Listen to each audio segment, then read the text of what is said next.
evening. I'm Joe Nye, Dean of the Kennedy School of Government. It's my pleasure to welcome you tonight to the second Collins Family International Fellow Lecture, which will be delivered tonight by former President of Mexico, Ernesto Cedillo. But before further introductions are made, I'd like to take this opportunity to tell you a bit about the Collins family, who has made this possible, and to recognize the members of the family who are here.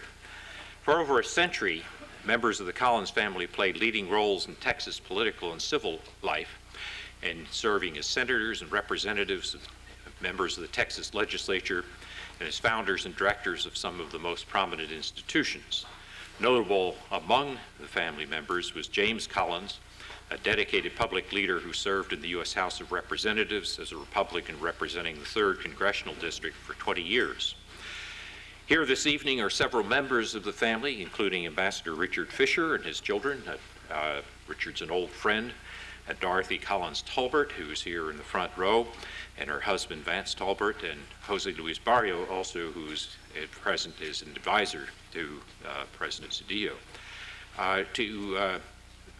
To say something about this family, I'd like to ask Ambassador Fisher, who's the former U.S. Deputy Trade Representative during the Clinton administration and a former member of the Visiting Committee of the Kennedy School, to come to the podium and make a few brief remarks. Richard? Thank you.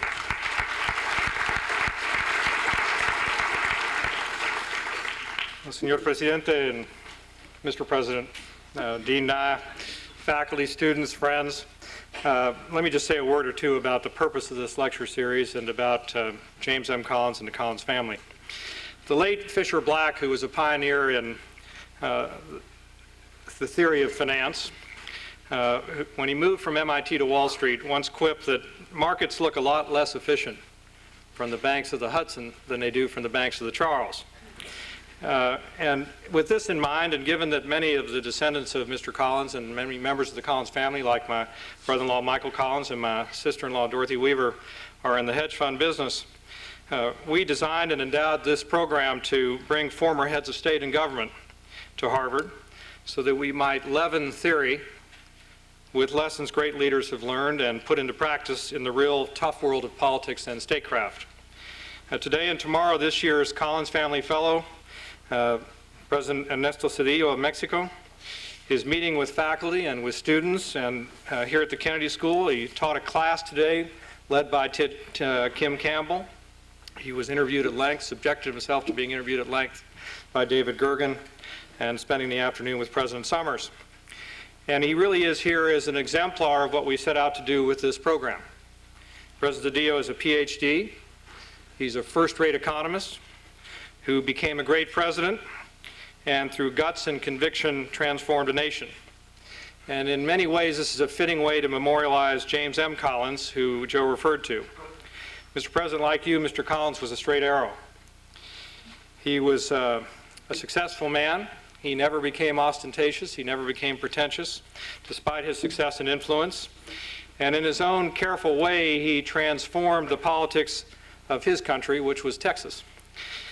Defying the odds, he got himself elected to the 90th Congress as a Republican in a state where at the time they used to say that even a yellow dog could be elected to office if that dog would only run as a Democrat. And so in 1968, he and a fellow named George Bush became the first tranche of Republicans elected from that state to the United States Congress. And by the time he left 16 years later, there were a few yellow dog Democrats left in the state. I happen to be one of them. But Mr. Collins was the dog catcher. And his brand of fiscal rectitude and his leadership became the touchstone for anybody seeking to lead the 20 million people of our state. He loved public service, and he loved Harvard University. He came here in 1941 to get an MBA.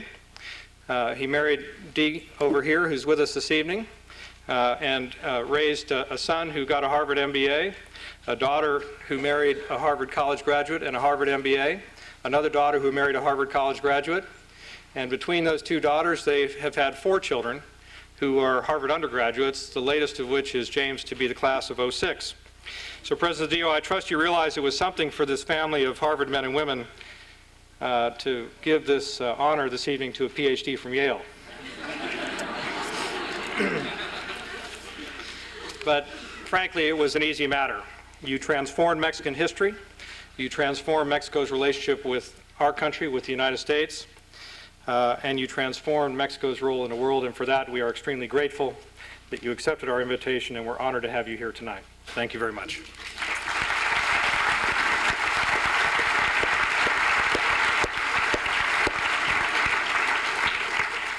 There's an old saying around the Kennedy School, it takes a president to introduce a president. With that, I'll turn to the best president we have, Larry Summers.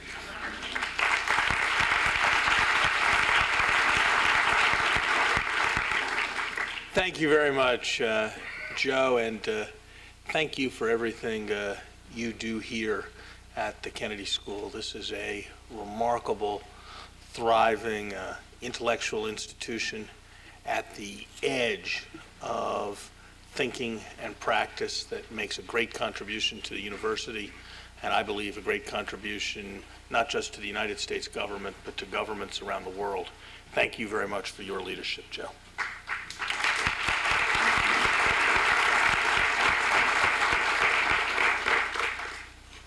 It is a real pleasure for me to introduce President Cedillo, a man I have known and admired for some 8 years. Let me tell you about the circumstances in which President Cedillo and I first met. They were not easy circumstances. It was January of 1995. The Mexican peso had collapsed. The Mexican economy was in grave jeopardy. Mexico's credit was in serious difficulty. President Clinton had committed the United States to a $40 billion program of support for Mexico. Confidence in the situation was evaporating. The young Undersecretary of the Treasury, that being me, was aware that his human capital at this point was almost wholly peso denominated. The situation was a challenging one. I went to speak with President Cedillo. Everyone else near the situation was hyper, excited, excitable, nervous. President Cedillo looked and spoke in a way as calmly then as he will with us tonight. He was the master of the situation. We spoke about many, many aspects of the politics of the situation, of the economics of the situation, one aspect of which involved the question of monetary policy and interest rates. And President Cedillo, in a move that warmed the heart of any professional economist, was perhaps the only president in the world who was capable of giving a lengthy and learned discourse on the theory of credit rationing and the circumstances in which the standard economist supply and demand analysis did not apply to interest rates, complete with references to various papers in the professional literature that were flawed only in having been written by professors from Yale. It was a brilliant and masterful exposition at an extraordinary moment. Well, the rest is history. The Mexican economy recovered. The United States-Mexican relationship was strengthened by our mutual relationship at that time. President Cedillo led the Mexican economy into a renaissance of economic strength for Mexico. He redeemed the promise of NAFTA. It was a great achievement. That was how President Cedillo came into office. How President Cedillo left office is a remarkable story as well. The true test of a democracy it is sometimes said, is whether power alternates between political parties. Mexican democracy had not fully met that test over 70 years. President Cedillo's party did not win the presidential election that succeeded him, but the transition was smooth, professional, and capable. And Mexican democracy is far better for it. And that is also a tribute to President Cedillo. There are political leaders whose thoughts are interesting because they are political leaders and hold leadership positions. There are other, many fewer political leaders whose thoughts are interesting because of their quality, their content, and their incisiveness. President Cedillo is the second type of political leader. In the time since he left office, he has been a major and powerful voice in the debate on globalization, in the debate of economic convergence of less developed countries. There are few, if any, thinkers who have spoken as clearly to this topic. There are few, if any, men of action and affairs who have led in the way that he has, and there are certainly none who have done both. President Cedillo honors all of us with his presence tonight. President Cedillo.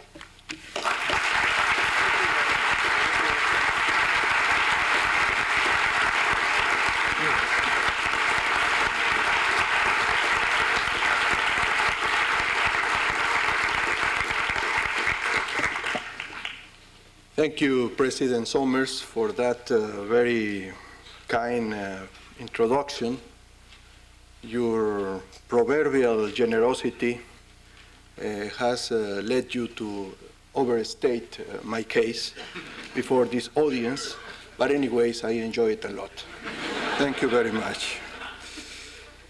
I am both honored and grateful to visit the John F. Kennedy School of Government.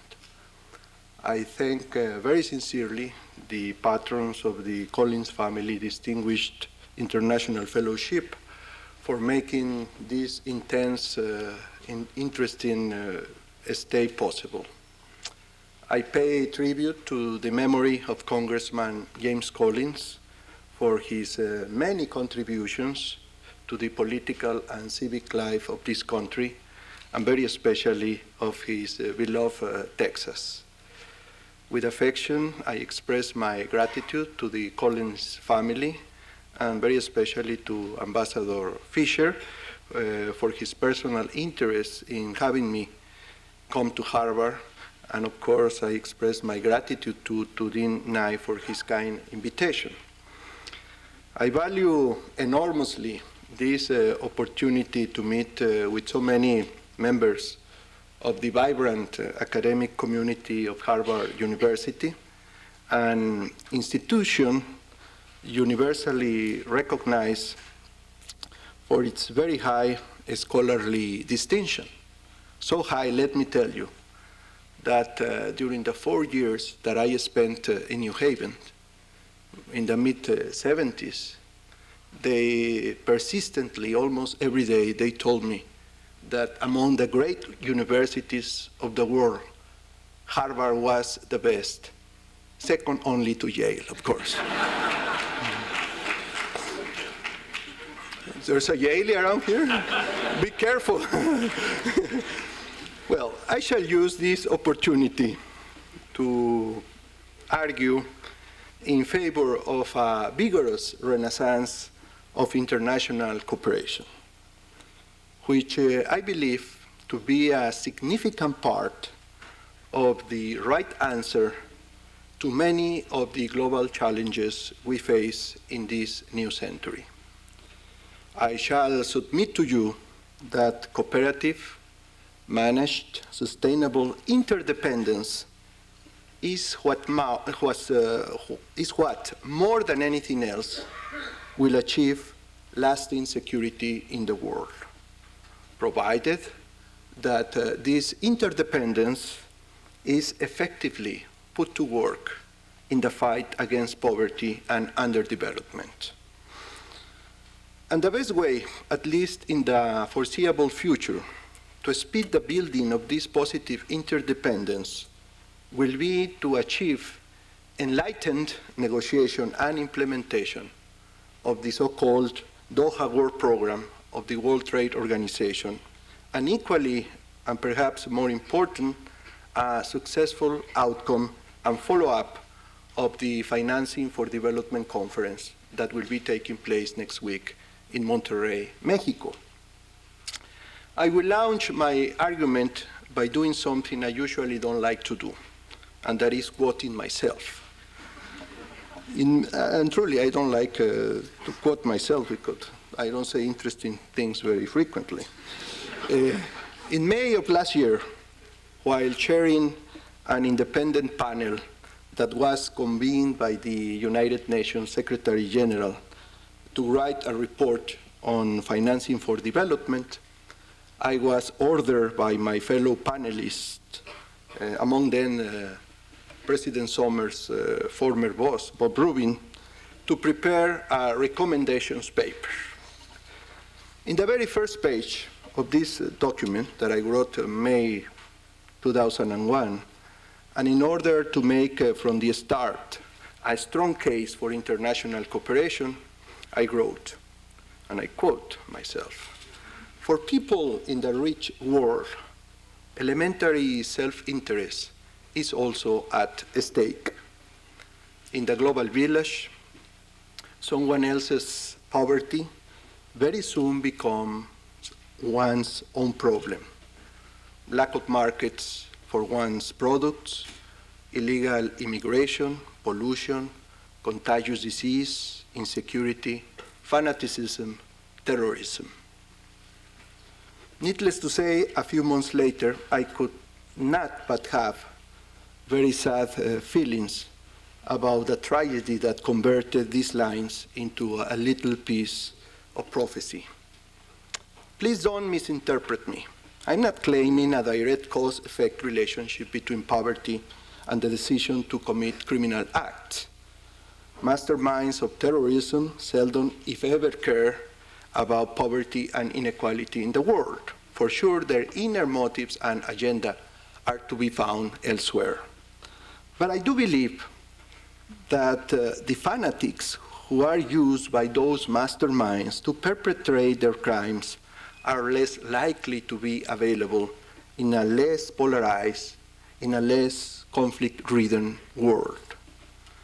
At least to have a more secure and prosperous world for their own benefit, if for no other reason, industrial countries need to support the efforts of poor countries against poverty and underdevelopment.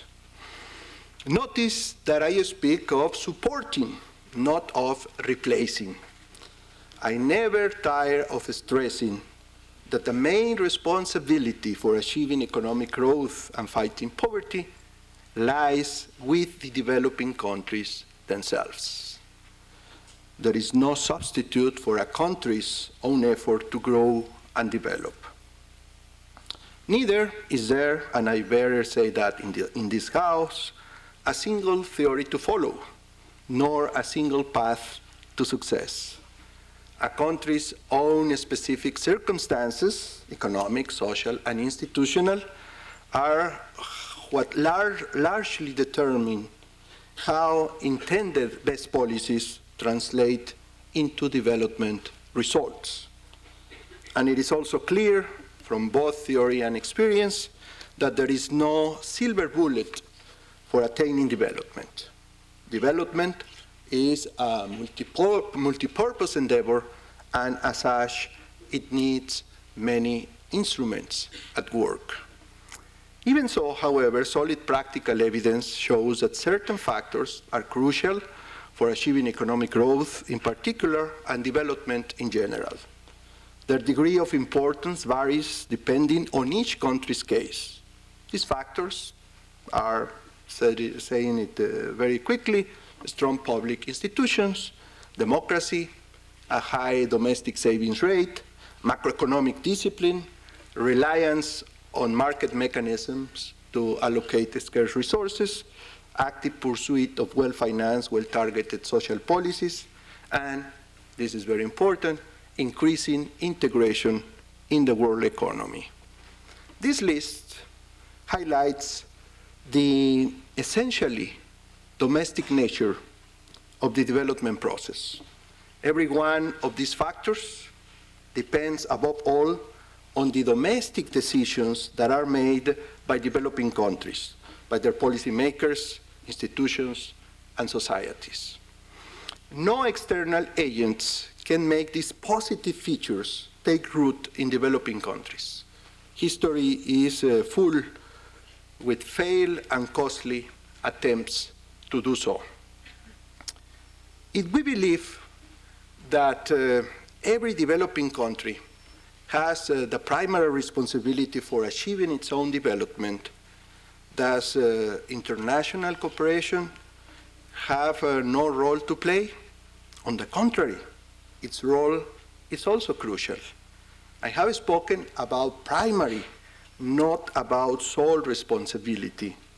And I firmly believe that rich countries indeed have a responsibility to help alleviate poverty elsewhere in the world. This responsibility is based not only on grounds of compassion, but also on grounds of self-protection, on grounds of self-interest. To make just a little bit this point, let us look ahead at poverty trends in the absence of significant changes in international cooperation. To avoid being alarmist, let's rely on rather benign, optimistic projections produced by the World Bank a few months ago. I call them benign because to project the number of people living in poverty to year 2015, they use very optimistic assumptions about GDP per capita growth of developing countries in the years ahead. Logically, not surprisingly, the optimistic assumptions on growth prospects lead to a projected reduction in the numbers of people in poverty in the developing world.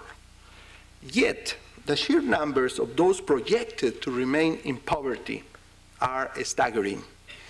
By 2015, when today's rich will be much richer in a world of amazing scientific and technological progress, out of a world population of a little bit more of 7 billion people, 2.2 billion, or nearly 1 in 3 of the world's people, will be trying to survive on less than $2 a day.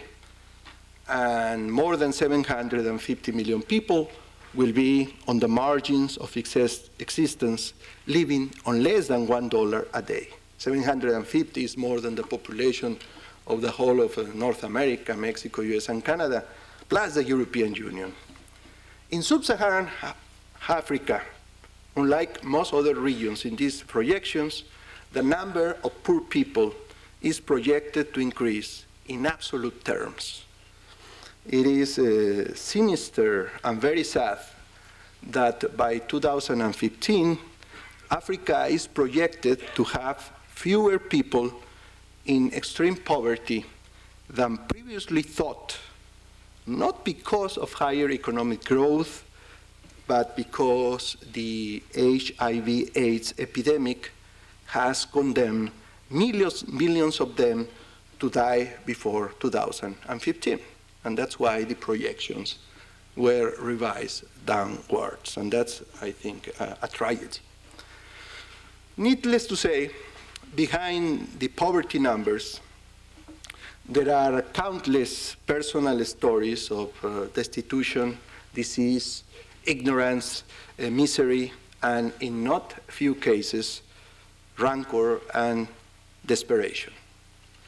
Either morally or strategically, is this dismal picture acceptable?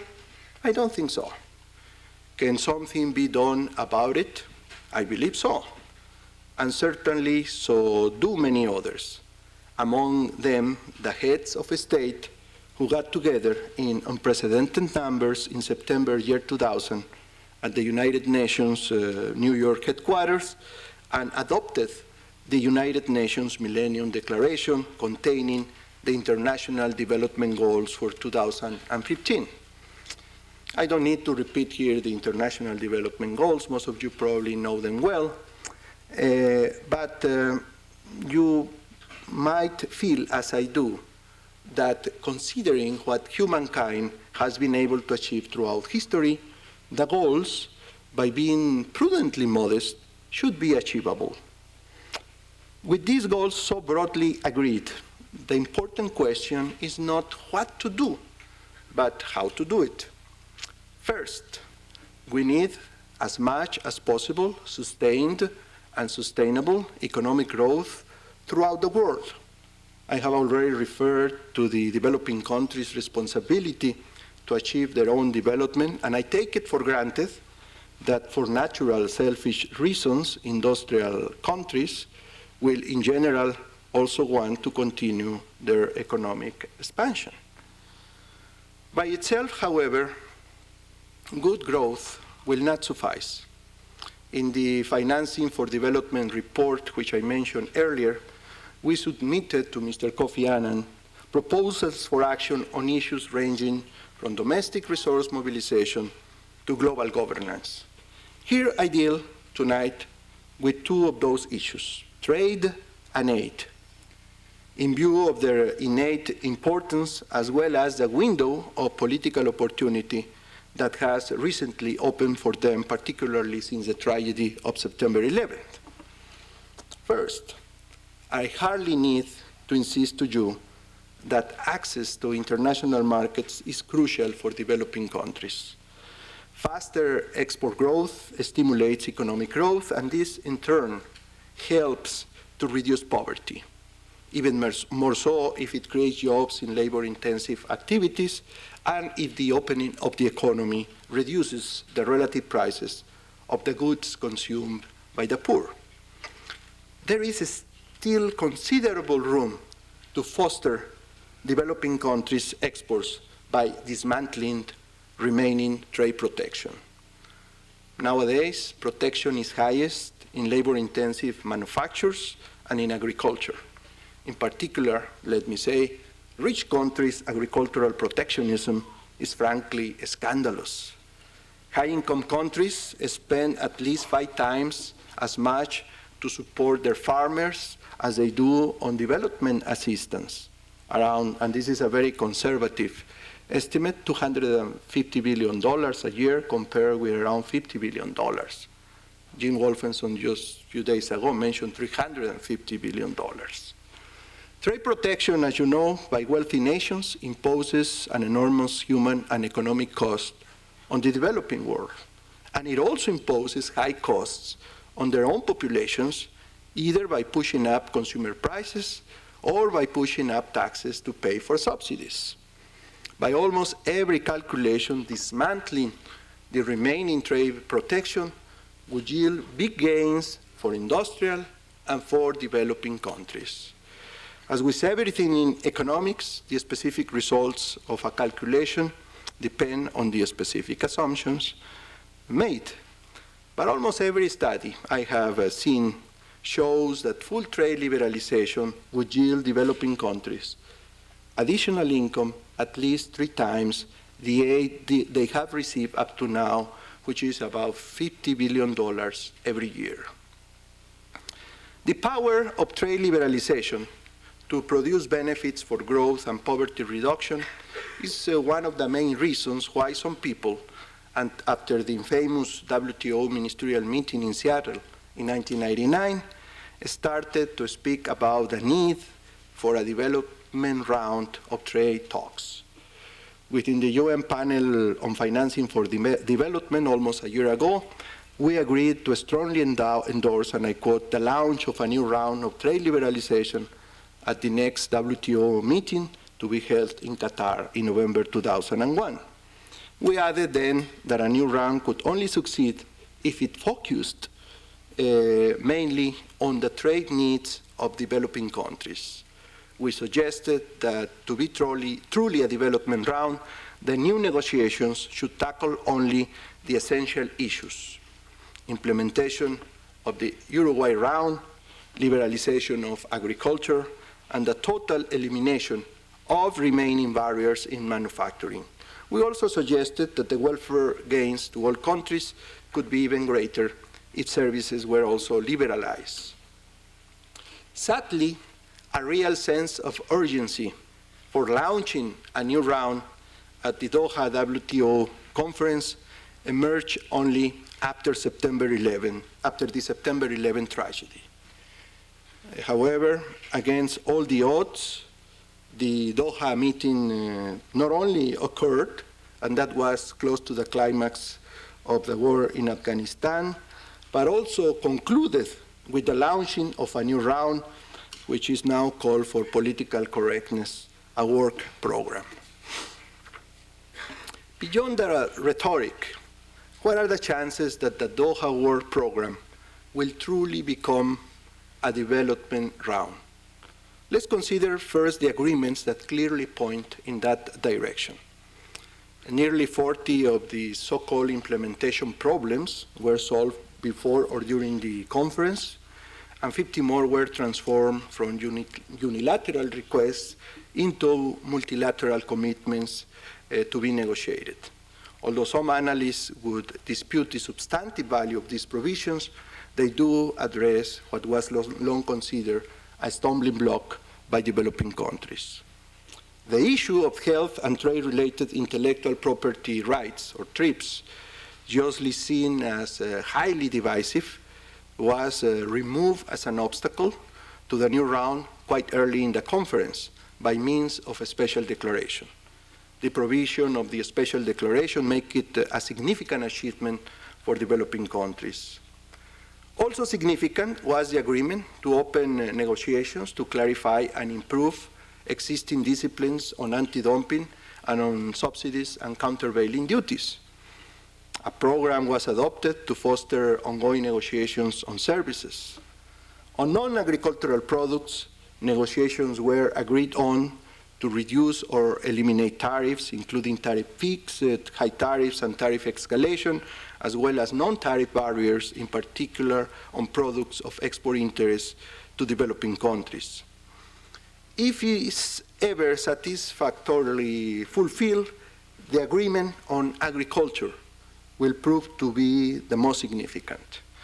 Delegates, ministers committed to, and I quote, comprehensive negotiations aimed at substantial improvements in market access, reductions of, with a view of phasing out, all forms of export subsidies, and substantial reductions in trade distorting domestic support. Never something of this kind had been said in a meeting like this. Well, so far so good for the development cause of the new round. Yet, there is a very serious risk that the cause will not succeed, at least within a reasonable term. This risk emerges clearly when one considers other issues that are included in the negotiating program. Just to illustrate my point, consider first the agreed inclusion, mainly at the insistence of the European Union, of negotiations for multilateral frameworks on investment and competition policy. In principle, as long as such frameworks are kept simple, non-discriminatory, and prescriptive, so that they simply tell economic agents what not to do, they would seem as a good long-term goal. But there are some reservations, which I best express through some questions. First, is our world socially, economically, and politically highly diverse and even polarized, really ready to become fully harmonized in such sensitive matters? Second, if the limited membership of the OECD a few years ago could not agree on a multilateral investment agreement will the 142 members of the WTO find the task any easier? Third, is it right to seek a multilateral agreement on investment and not seek one on the international movement of people? Fourth, before making competition policy an issue to be agreed among developed and developing countries, shouldn't there be a try at whether the Quad countries can agree on this matter? Please ask Mr. Monti. Fifth, aren't there other more urgent issues of global governance to be tackled? Sixth, is this kind of harmonization truly needed for the WTO to further its essential mission of removing barriers to trade through the simple principles of national treatment and most favored nation? Seven, to be charged at this point with additional responsibilities for global governance, isn't the WTO already under tremendous stress from a host of interests and groups that are not particularly committed to its core mission? Obviously, I shall not try to answer these questions here. I have raised them just to express a bit of a skepticism about introducing long-range issues like investment and competition into the Doha program with the same priority as trade liberalization, which is indisputably urgent. And I am even more suspicious of the agreement achieved by the European Union to bring environment fully into the negotiating agenda. It is suggestive, even alarming, that Europe's representatives at Doha substantially hardened their position on this topic just when it became clear that they would be alone in opposing the agreement on agricultural liberalization. And for me, this is highly suggestive, and I saw that because I was there. Some of you might be wondering what is wrong with opening a negotiation on topics as interesting as investment, competition, government procurement, the environment at the WTO, or indeed at any multilateral institution. After all, an agreement to negotiate does not determine the final outcome, and the negotiation may not be concluded if the parties involved are not fully satisfied. Well, unfortunately, this is exactly the problem. Just like the Uruguay round, the Doha round is a single undertaking, which implies that nothing is agreed until everything is agreed. Moreover, in keeping with WTO's sacrosanct tradition of making important decisions only by explicit consensus, is now a mandatory condition for deciding on the modalities for negotiating such matters as investment, competition, and trade facilitation, that full consensus must be achieved. To be frank, I and many others have doubts about the European Union's motive for including the new issues in the negotiating agenda. From the development perspective, the most important goal of the Doha Declaration is to dismantle agricultural protection.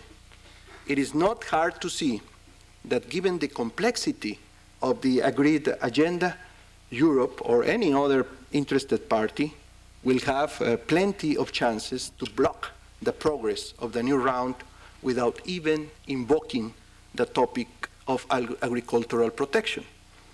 For the sake of the poor people of developing countries, I sincerely hope my suspicion will be proven totally wrong. Enlightened leadership from the major players and plenty of arm twisting will be needed to avoid frustrating the truly developmental component of the Doha program. And meanwhile, help of another kind is also required from the industrial countries.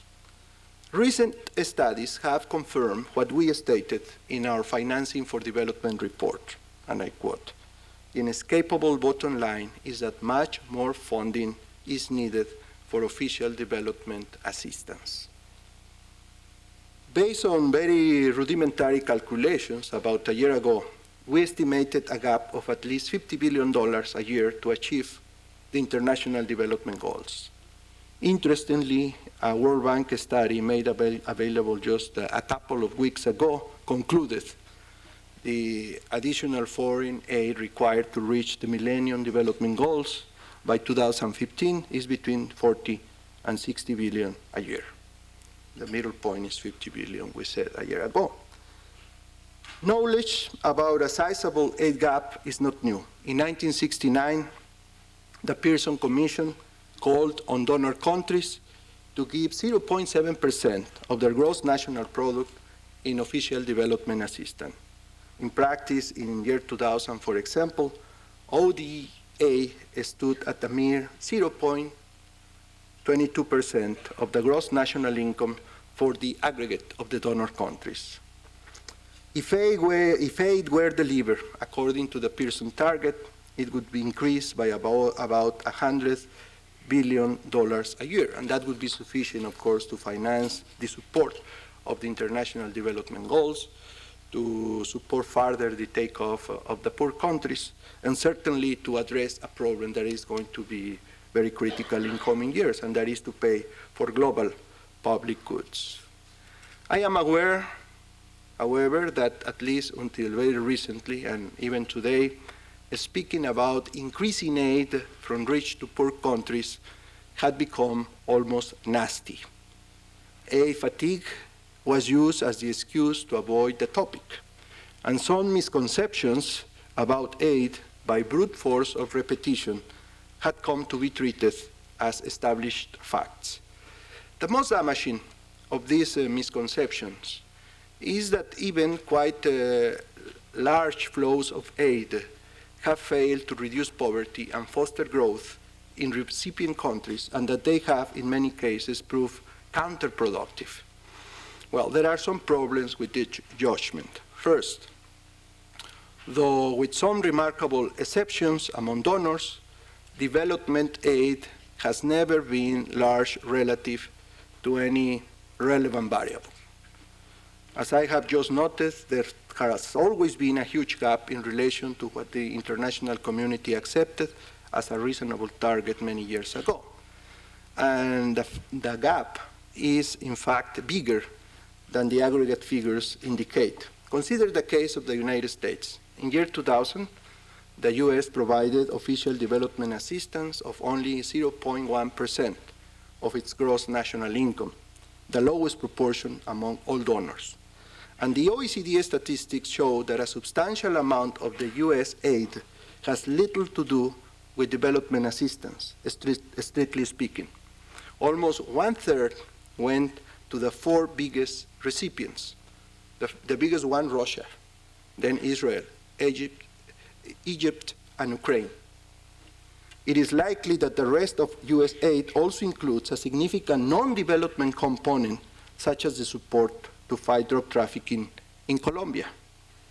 Second, donors have often used aid label for development to advance their own foreign policy goals or to promote their own exports, rather than to maximize the impact of aid on poverty or growth in the recipient country. Donors' use of aid to pursue multiple goals of their own, which are very legitimate, but with little attention to the institutional and policy context in the recipient country, explains why much aid has not been directed to where it could yield its highest development return. Moreover, even true development aid has often been used in a too uncoordinated, too conditioned, and too thinly dispersed fashion. Contrary to popular belief, as many studies and many development success stories show, the fact is that aid works well, provided it follows reasonable principles. When it is available in sufficient amount, when it is targeted to reduce poverty in countries with sound policies, and when it is administered to support local priorities with the full input of local decision makers. Pessimists might still argue that strategies are lacking to apply additional aid resources effectively. Fortunately, to disprove this allegation, I don't need to go far from the Kennedy School. For example, the Commission on Macroeconomics and Health, ably chaired by Professor Sachs, has produced an outstanding proposal to tackle the health problems of the poor in the low-income and middle-income countries. This proposal is not only conceptually sound, but its main thrust, universal coverage of essential health interventions, has been validated by practical experience, among others, the Mexican experience. If good aid does work to reduce poverty in the developing world, then it also makes sense for the industrialized countries' own well-being. The marginal benefits of increasing aid in terms of expanded markets and enhanced security surely outweigh the extra cost. Just consider that the $50 billion needed annually to achieve the international development goals is less than 1/10 of the annual military spending of the US and its allies. My conclusion is that there is no scarcity of sound ideas to fight poverty in the world. Finance is what is lacking. The best opportunity to inject new and vigorous life into international cooperation is just a few days ahead. Next week in Monterrey, Mexico, the heads of government of more than 50 countries, among them President Bush, presidents of both developed and developing countries, will gather at the UN International Conference on Financing for Development. We shall know very soon whether the world's leaders are willing to bet more on multilateralism, on interdependence, on positive engagement, on trade and aid to rise to the big challenges of the opening of this new century.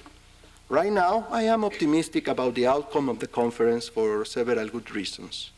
Considering its timing and agenda, the mere fact that the conference is taking place is good news. Today's circumstances have brought the topic of international cooperation back to the attention of the governments of industrial countries. Suddenly, quite in contrast with the world of a year ago, there are signs, not all of them unfortunately, that unilateralism is yielding to multilateralism. This might not last for long, so the world had better grab the opportunity now.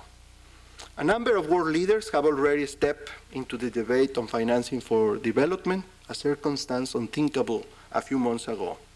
I see as a good sign, and I'm not being ironic, the recent, though at times caustic interchange between the US Secretary and some European high-level officials on whether to convert a portion of development loans into grants. And proposals like the one put forward by Chancellor Brown of Britain have put some positive pressure on other important players. The draft of the Monterrey Consensus, intended to be the declaration of the conference, also gives good reason for optimism. In a most unusual step for a major UN conference, the draft declaration was formally sanctioned in advance by representatives of member countries at the UN in mid-February. I find the content of the draft declaration encouraging, and I am aware that some doomsters have rushed to criticize it because supposedly it lacks teeth. But they should be reminded that often good teeth for good causes are won with good mouth. And the draft declaration certainly provides a good mouth and actually some teeth too. I shall not analyze it in any detail here. I just want to highlight 3 points. The draft declaration expresses a prudent convergence on policy. It puts clear and sufficient emphasis on the primary responsibility, very much in the terms we included in our report, the primary responsibility of developing countries for their own development. This gives moral authority to the developing countries' case. It approves of meaningful trade liberalization as an engine for development and endorses the implementation of the WTO Doha World Program. It specifically acknowledges the development issues that are truly relevant for developing countries and even lists them. Interestingly enough, the new issues I mentioned before aren't explicitly referred in the projected Declaration Monterrey. It recognizes that a substantial increase in ODA and other resources will be required to achieve the international development goals and urges developed countries, and I quote, that have not done so to make concrete efforts towards the target of 0.7% of GNP as official development assistance to developing countries. This is the section that is most accused of lacking teeth. I don't agree. Just compare what was said in the Millennium Declaration a year and a half ago. And I quote, we call on the industrialized countries to grant more generous development assistance. So there is indeed significant progress with respect to what was thought and said a year and a half ago. So the draft declaration, I believe, is good mouth and has some teeth. But of course, it would be most welcome if the heads of government of industrialized countries at the Monterrey Conference were to agree on a bonus and give the final declaration a stronger teeth. I think that those who believe in international cooperation would be deeply impressed if the heads of government of richer nations could move on two fronts. First, reiterate the utmost priority of the truly developmental issues in the Doha round. Moreover, instruct their trade ministers to find formulas to prevent the negotiation of the new issues from impeding the successful conclusion by no later than January 2005 of negotiations on the development issues. And second, agree on an initial schedule for increasing official development assistance. For example, commit that by year 2005, the total ODA of the members of the OECD Development Assistance Committee will be 0.3% of their aggregate gross national income. This would provide an increase of $29 billion over what was delivered in year 2000. Of course, this amount and the corresponding proportion should continue to grow in subsequent years to finance properly the development goals. Decisions like this will effectively foster globalization. But more importantly, they will make the globalization process more inclusive, thus addressing the main concern of its critics. True, the nations of the world would become even more interdependent than they are today.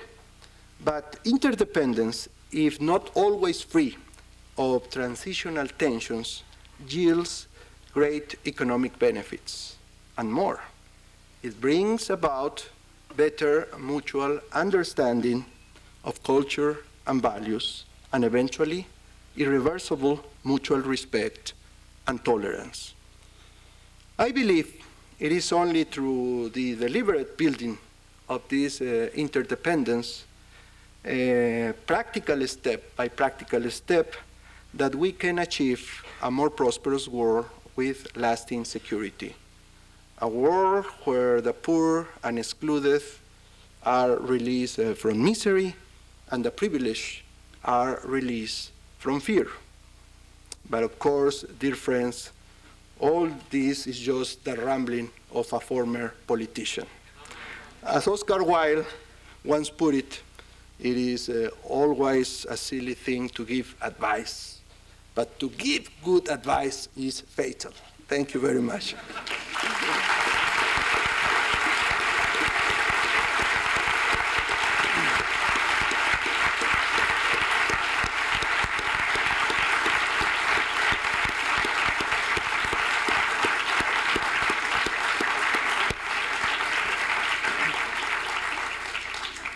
We have time now for a few questions. There are microphones here on the floor, also in the two balconies. When you are called upon, please give your name, identify your relation to the university, and ask one question, which is a brief question, no double dipping.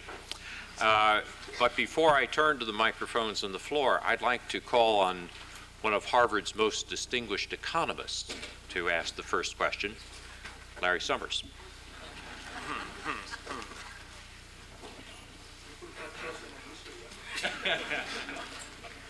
My name's Larry Summers. We don't hear enough from him. I think we are all even more grateful to Richard Fisher and to the family for all their support that has made a very special lecture like this one possible. President Cedillo, emblematic to some of the recent rise of NGOs was the banner held at the time of the protests against the IMF World Bank meetings that said, "Worldwide mobilization against globalization." Think about that for a minute. The role of NGOs in the international development debate has been highly controversial. Some see them as powerful moral forces and new and effective assistance providers. Others worry that NGOs undercut democratic governments and may, through their emphasis on resisting globalization and trade, not serve the moral interests that they represent. Perhaps as one who has grappled with non-governmental organizations in your own country and in the context of thinking through the global development debate, you might reflect on the role of NGOs with respect to the topic that you've addressed.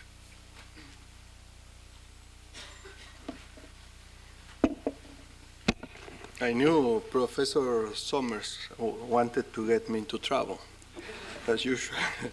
Well,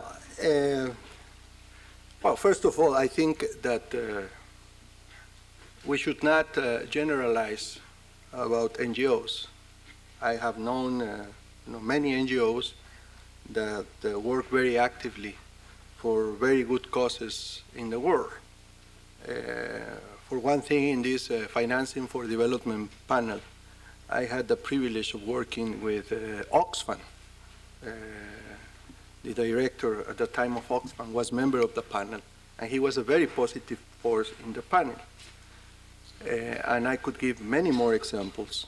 However, on this question about globalization, I have said for a long time that many of the claims, many of the protests are truly misplaced if the real objective is the well-being of the poor people of the developing world. Some years ago, I said, that a peculiar alliance was coming into place, and the problem with that alliance of labor unions, people from the extreme left, people from the right, people from all kinds of organizations, the problem was that this alliance was to save the developing world from development, because they were fighting, at least from my perspective, for the wrong causes. If you are really in favor of fighting poverty in the world, well, you should fight to open markets of rich countries for agricultural products of poor countries. It was almost ironic, that last year when they have this special meeting in Brazil, parallel to the World Economic Forum, they welcomed José Bové. You have heard of José Bové. This is a chap that burned at McDonald's and became a celebrity. And they welcomed José Bové as a hero in Porto Alegre. Perhaps nobody explained to those people there that José Bové is a champion of European agricultural protectionism, and that agricultural protectionism in rich countries has imposed dramatic human cost on poorer countries. So this is just an example of how some claims and some protests have been, I would say, highly misplaced.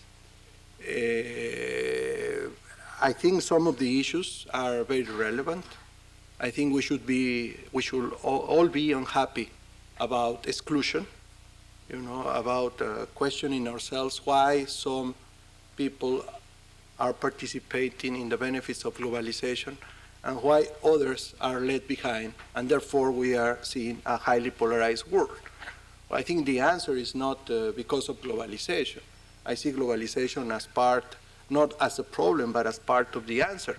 But it cannot be all of the answer.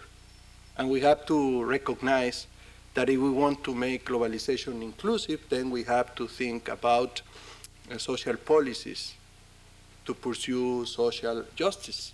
But that's not going to be done with trade policies. You need other instruments. You cannot kill, so many birds with only one stone, free trade. You need other instruments, other policy instruments. And I think this should be debated. And the other question, which sometimes Professor Sommers, I have talked about it, is the question of NGOs now vis-a-vis emerging democracies. Quite frequently, representatives of these organizations want to take the place of democratically elected officials, of democratic institutions.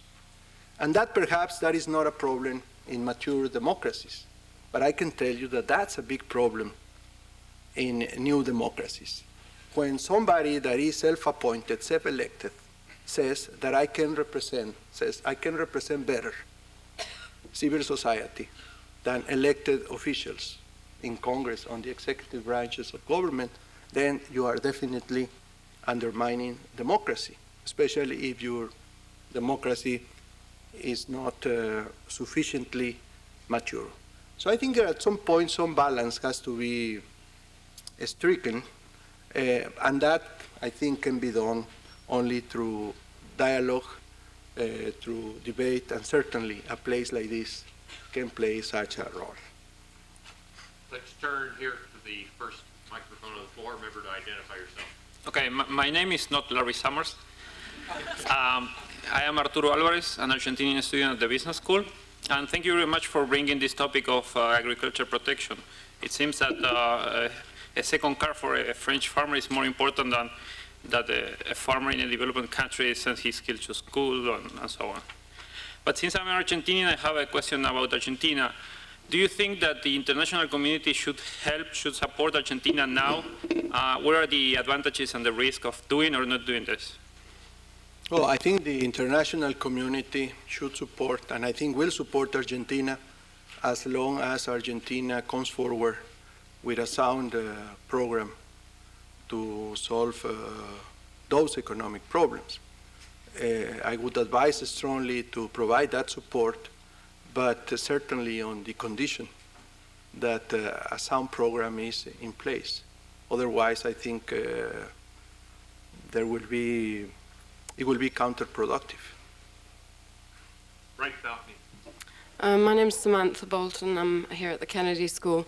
And I was wondering you said that trade isn't the only solution for the agricultural problems because of all the subsidies and tariffs. But I was wondering, it's been in a stalemate for so long, what do you realistically propose can be done apart from maybe having a Southern José Bové? No, I think we have to recognize that now there is a commitment to negotiate agricultural protectionism, and this is unprecedented. And there's a very, well, not very clear, but very suggestive wording about what has to be achieved. There is a deadline for these negotiations, agreed, supposedly January 2005. So at least if this program was complied with, by 2005 we will know how many years will take before we get rid of agricultural protectionism. And that's, I think, having this is a big progress.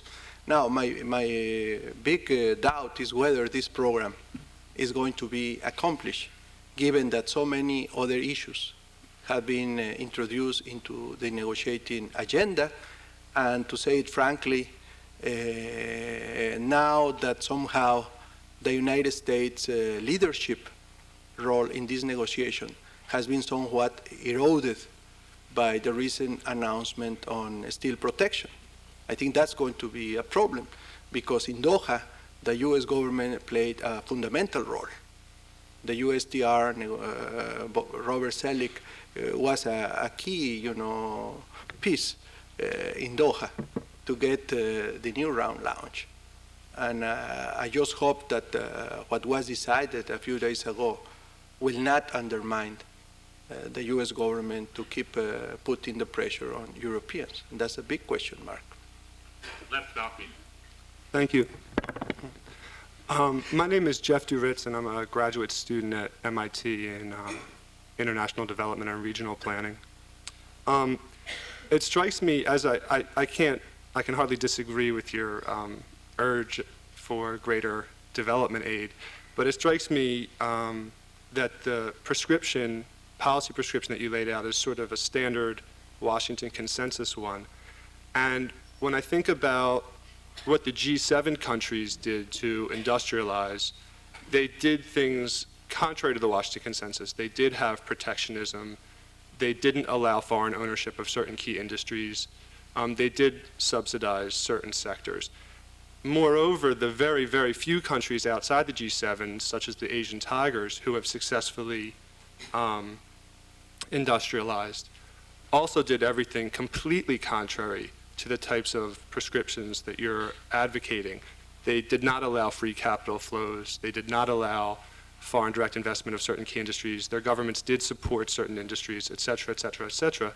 So it seems so staggering, the amount of evidence that runs contrary to these types of policies in terms of no country has ever successfully implemented them, and at the same time, every successful country has done the exact opposite of them, to the point where even professors here at Harvard, such as Danny Roderick, are actually starting to write and agree with these types of arguments that many protesters in the streets are making.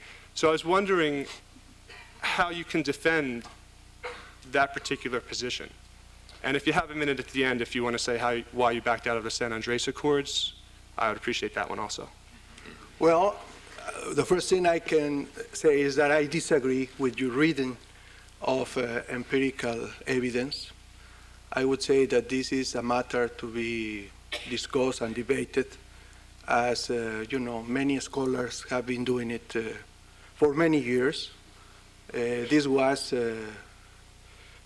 studied seriously since the late 1960s, with back then with rather small empirical evidence, continued to be studied in the following decades, and my reading, of the different studies leans strongly to the vision that does not coincide with what you have expressed. I don't think what you have expressed can be expressed as you did it, that the evidence is overwhelming. We could have somewhere else a technical discussion about cross-country studies, and I will tell you that I believe more Professor Rishnavasan and Bhagwati's cross-country studies than Professor Rodriguez. But we don't want to have that kind of discussion. I can tell you that, first of all, it is not true that developed countries develop the way you said. I think this country, for one, was, in a historical perspective, a very open country. And when it decided to close back in the 30s, it was a disaster. And this economy suffered a lot and started to recover only when it opened again. I could speak about Britain. If you want to go back in history, and I think that the real takeoff of Britain occurred after the rejection of the Corn Laws. In the 19th century, Britain, who happened to be perhaps the most developed country in the world, was also the most free trade country in the world. And if you see the post-war experience, after the post-war, countries did not close relative to what they were before the war. In fact, they opened. They didn't open suddenly all the way, but certainly they were more open than they were before. And if you speak about the Southeast experience, well, it is true that Korea and the other Asian tigers were not all along fully open, but certainly they were more open than what they were back in the 50s. So my reading is not as you're reading. And I tend to believe more on those studies that have found, strong evidence supporting that engagement in the international economy is good for development. We might argue about how fast and how to do it, right? And some will say you have to go slowly, others will say you have to do it very quickly. But the bottom line is that if you don't engage, you don't grow. And I don't think anybody can say that the Southeast Asian countries and the other recent developing countries that have been growing fast did not open significantly relative to their previous position.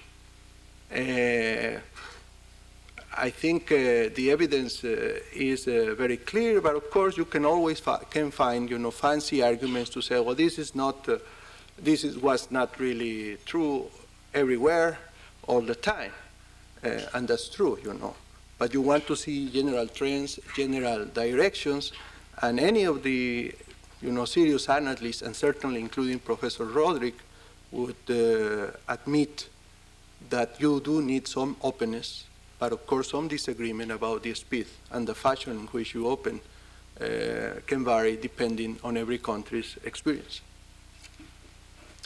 Thank you. My name is Jonathan Rose. I'm a student here at the Kennedy School of Government. I spent much time working on issues of development and human rights in the south of Mexico with the indigenous peoples there. And I can assure everyone this is a very pressing question for everyone.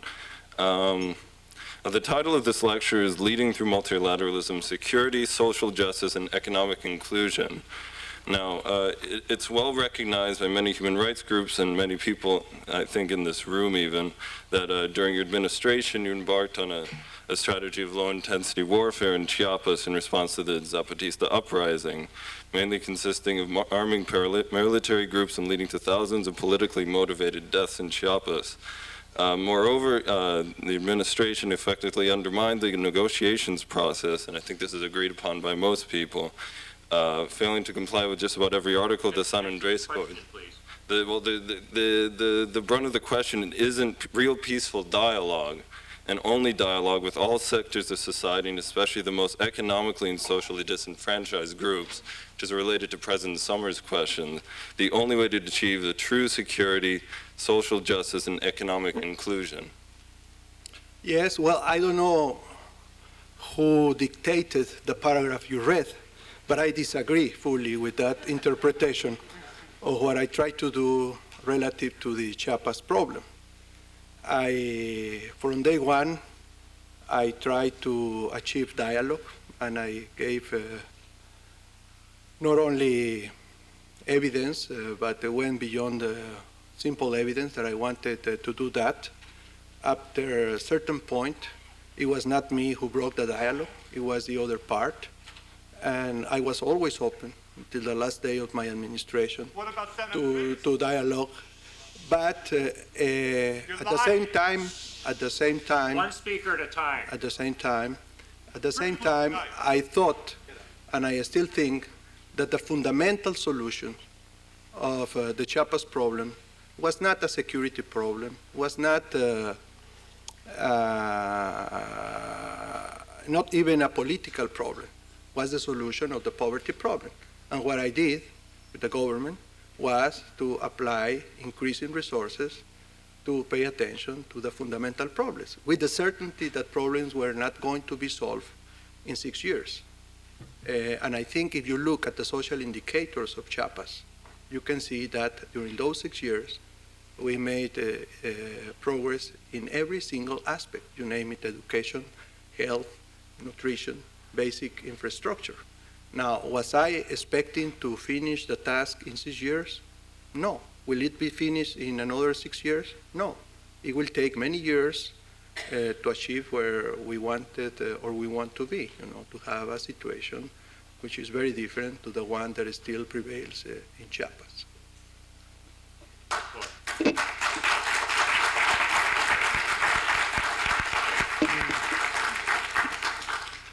Thank you. My name is Zach Lisco, and I'm a freshman at the college. Given the potential for a race to the bottom in terms of environmental degradation in developing countries, do you see some need for some form of environmental standards to be included in trade liberalization agreements? No. Well, I do see a need to have strong environmental policies in the world and in every country. I do see the need to have new instruments, new international instruments. In our Financing for Development report, we went as far as to recommend a carbon tax as a very efficient way to address some ecological problems of the world. But I think it's a bad idea to use trade instruments to achieve environmental objectives. You should use trade instruments to promote free trade and to promote economic growth as a consequence of trade. But I think it's a mistake to use trade instruments to promote the environment, because most probably you will be defeating your objective. You will not be effective in promoting a better environment, and certainly you could be damaging trade, and with that the possibilities of countries to improve their poverty condition. I think there is need for new instruments, but that we should keep separation between the trade and the environment perspectives. Otherwise, we will also be giving, backdoor protectionism to rich countries, which they are very anxious to have, by the way. Unfortunately, the clock is running out. This will have to be our last question. My name is Itzi, and I'm just somebody who lives around the corner. I have a lot of friends in Harvard, but I'm from Mexico, and I guess my question is going to relate to the one that was asked a while ago. The question is, how can there be economic integration in a country that has 13% of the population that is still indigenous, and even more than 13% of the population disagreeing with the economic policies of the government? And the second part of the question is, what is the role of international, or what should be the role of international governments in protecting the cultural diversity of developing countries? Okay, well, first of all, when I speak about, and this has to be made very clear, when I speak about the importance of rich countries giving aid to poor countries, I'm not speaking about the Mexicos, the Brazils, or the Argentinas of this world. I think that developing countries, middle-sized countries like Mexico, Brazil, or Argentina, should deal themselves with sound policies with their poverty problems. When I speak about that kind of aid, well, I am speaking about the very poor countries of the world, and unfortunately, there are too many. Now, speaking about Mexico, you are right, there are large segments of our population that have or are being excluded as of today of any realistic possibility of participating in the modern economy. Those are left behind, and unless something is done, they will continue to be left behind, and probably the absolute number of those peoples will grow. So the question is what to do? Well, first, what not to do, and what doesn't have to be done is not to engage in the world economy. Our best opportunity, or one of the several instruments that we have to have economic growth, is engagement in the world economy through NAFTA and through other trade agreements. Now, is that sufficient to solve that poverty problem? No, not at all. You have to have specific instruments to promote the inclusion of people, and that is social policies. As much as I am a free trader and a believer in free markets about the economy, I am a believer in state intervention on social policies. And I do think that the state has a very active role to play in that respect. You need state intervention to make people have the capacity to participate in the opportunities provided by the market economy. And more fundamentally, and I was very pleased to see that Professor Sen is coming soon to give a lecture, I would say that more fundamentally, everything goes back to to a problem of freedom. I think many of our compatriots that are not participating in the opportunities provided by the global economy, they are not doing it simply because they are not free.